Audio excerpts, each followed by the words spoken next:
When you hear the word Dream Team, it means that the best of the best have come together to achieve a goal, usually resulting in a resounding victory, spectacular product, or an everlasting work of art. And of course, video games had their own too, as today we're taking a look at Chrono Trigger on the Super Nintendo. Released in 1995, this game was the brainchild of three of Japan's top media names at the time: Final Fantasy series creator Hironobu Sakaguchi, Dragon Quest creator Yuji Horii, and the father of Dragon Ball, Akira Toriyama. Dubbed the Dream Team by Squaresoft, the three brought their minds together starting in late 1992, attempting to make something that would break the mold but still feel familiar. A project to push the established formulas of console RPGs into the future.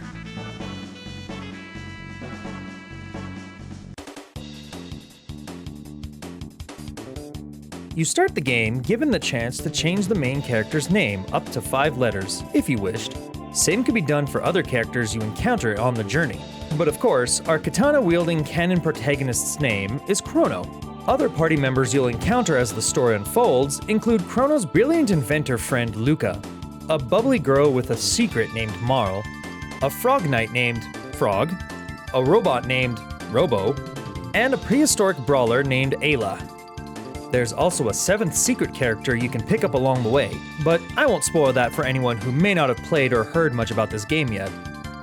As events unfold, your party will be thrust through time and dimensions. They learn of their world's demise in the future, and take that knowledge to try and prevent it through trips through the past, all the while aiding allies and thwarting baddies. Now, I'm typically not a fan of time travel plots, as it always creates way too many narrative loose ends that just get Deus Ex Machina'd away. Here in Chrono Trigger though, with the party hopping back and forth in time, they do start out messing up the continuity of time. However, the plot sets them to correcting these mistakes somewhat swiftly. It felt like my gripe about time travel plots was at least addressed enough for me to stop overthinking it and enjoy the story pretty early on. It also helped that most of the plot really just stuck to a smaller space, but with multiple time variations. So the time travel thing felt more like traversing a bigger map where actions affected other locations. As Crono and crew travel around, opening chests and buying equipable weapons and armor, they also have to fight monsters and sometimes aggressive humans. While most JRPGs up to this point had random encounters and battle scene transitions, Chrono Trigger took another approach. You could see enemies in the environment and could choose to engage or avoid them. There were some exceptions though, where you'd get ambushed or pushed into combat. On top of that, you would engage in combat right there on the field map, with the only transition being that the characters move into preset positions to start the battles, and some battle command menus would pop up, but that was it.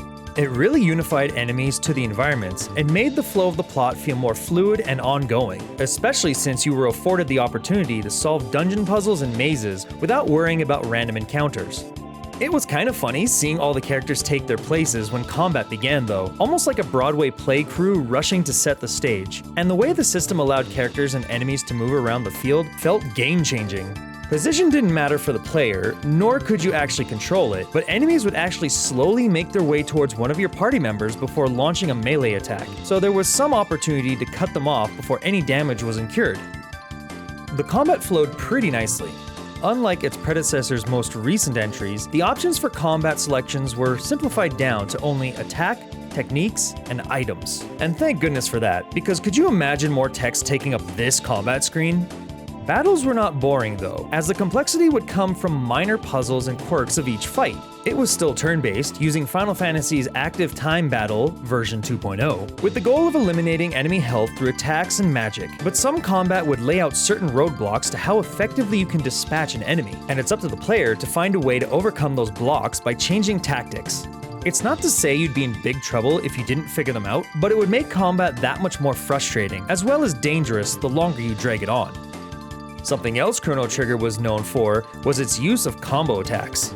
Your magic and special attacks were housed in a category called techniques, and if the character had the right techniques and full action bars, they could unleash a dual or even a triple technique that would hit hard or wide or both. Whatever combos were available in combat depended on which members you had in your active team. If you needed to though, the game allowed you to change characters at any time outside of combat to take full tactical advantage of your party. I'm not sure if Chrono Trigger was the first console turn-based RPG to do this, but there was 8-direction movement on the field maps, and the way Chrono ran felt very fluid and free. Unfortunately, there were a lot of rough collision spots that made you realize that this was still an early use of that kind of movement. I would be running around just to get stopped in my tracks by being only a few pixels off from clearing a doorway's hitbox, or getting held up on a pillar's edge. It didn't happen often, thank God, but it happened enough times to make me have to bring it up. Chrono Trigger also featured up to 12 different endings, some of which had requirements that were narrative in nature and could not be redone in a late-game save file. Instead, a new Game Plus feature was implemented where you could carry over your levels, techniques, and non-story gear to breeze easily through the story again and make different key choices to see different endings. Even though other games had this feature prior to Chrono Trigger, this game was the first time it actually had a name New Game Plus put to it, which other games would later on go to use many times over. Now, if you're someone that wanted to challenge yourself and see all 12 endings, you have to keep in mind that the main story plot has a length of about 23 hours, and you'd have to go through it again and again and again. That would be some dedication. The gameplay of Chrono Trigger gets a 9 out of 10.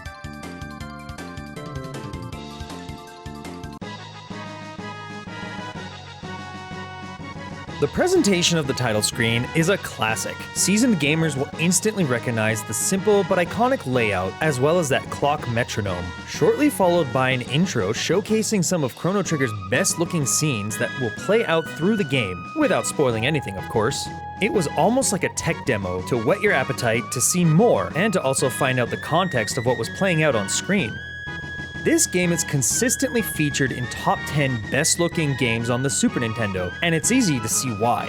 Not only are the main character sprites so fluidly animated and featured so much charm and emotion to them, but even standard enemy sprites animated well, and they had various poses and expressions that were used to telegraph when they were about to attack. The way the enemy sprites were used to play out little battle intros was amazing. Some used to bring out a little bit of an epic feel, and others to inject some humor. Adding small details like that felt like it added to the narrative, even if it wasn't plot important. The detailed sprites also allowed you to really see Akira Toriyama's influence on the design. Lots of spiky-haired characters, some bad guys with hairless protruding brow lines, and even an NPC that made me go, "Hey look, it's Android 18!" Now, mind you, the sprites weren't without some hiccups though. There came points where, despite smooth animations, characters would step and stop often. You could tell the little SNES machine was struggling to keep up with all the calculations. This only affected mainly NPCs and some enemies, so it wasn't something that was constantly cropping up when you're off adventuring in dungeons. The backgrounds are not what I would call expansive, but that's not really what Chrono Trigger was supposed to feel like. Rather, the smaller environments had an impressive amount of detail painstakingly littered in them. No two chunks of backgrounds were ever the same, unless it was important for narrative or gameplay reasons. Personally, I enjoy remixes, which includes visuals too. Since this is a time-traveling story, the overworld map changes with the era too. The main anchor point being Chrono's hometown visually changes when a town was actually present there in that era. There's varying topography in all the different timelines, but you can see where all could have layered on top of each other. It all felt like actual thought went into unifying the design, rather than just, hey, this looks cool. One small gripe I had with the visuals though was its color tone.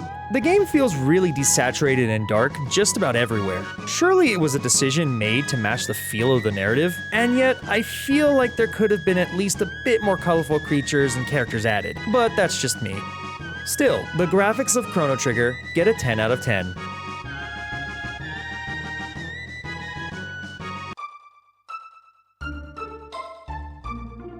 Even though the star-studded Dream Team only had small contributions from one Nobuo Uematsu of Final Fantasy fame, Chrono Trigger's main composer, Yasunori Mitsuda, was no slouch. This game had tracks that would go on to be absolute classics and earworms. The game's main theme that gets multiple variations is a track of hope and adventure. The battle themes ramp up the energy while keeping things focused on the task at hand.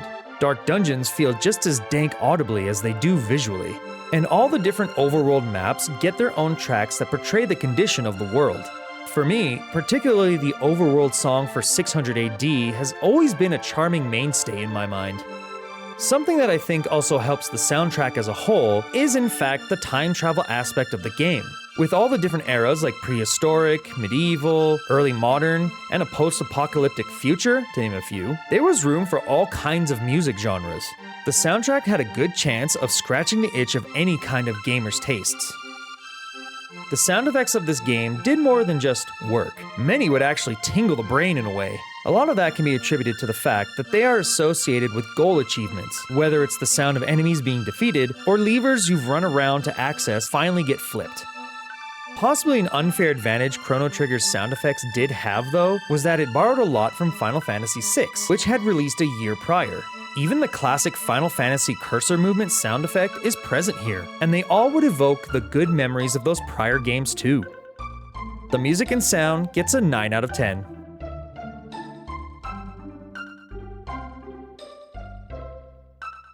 Chrono Trigger came out in a time when I just wasn't ready to absorb an RPG of its ilk. RPGs weren't what I was after at a young age, but later on in the early 2000s is when I finally took a stab at this game. It was a time where I was learning more and more about the genre, so every new RPG I played was still fascinating and as fresh as when they first came out. My first tackle at Chrono Trigger ended around the Future Timelines racing section, as for whatever reason, I couldn't manage to defeat Johnny the Cyborg jet bike, thus locking my progress. Dropped it out of frustration, but I would return again and finally get through him. To this day though, I still haven't actually beat this game, as I stopped playing somewhere that I can't actually remember. It very likely couldn't have been out of boredom though. As I was capturing footage for this review, I've been pulled back into it, so I think I'll try to finally scratch that off my bucket list. The nostalgia hit gets an 8 out of 10.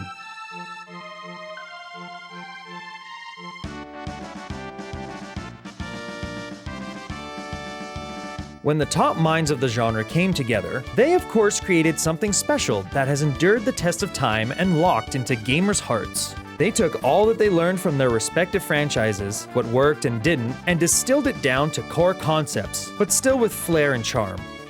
Balance is a key word here, where a complex story was told in a straightforward way. A simplified combat system was approachable for novices, but engaging enough for veterans. And the visuals and audio were charming, engaging, and took lessons from its spiritual predecessors. From the minds of Japan's RPG dream team, Chrono Trigger is in fact a masterpiece in every sense of the word.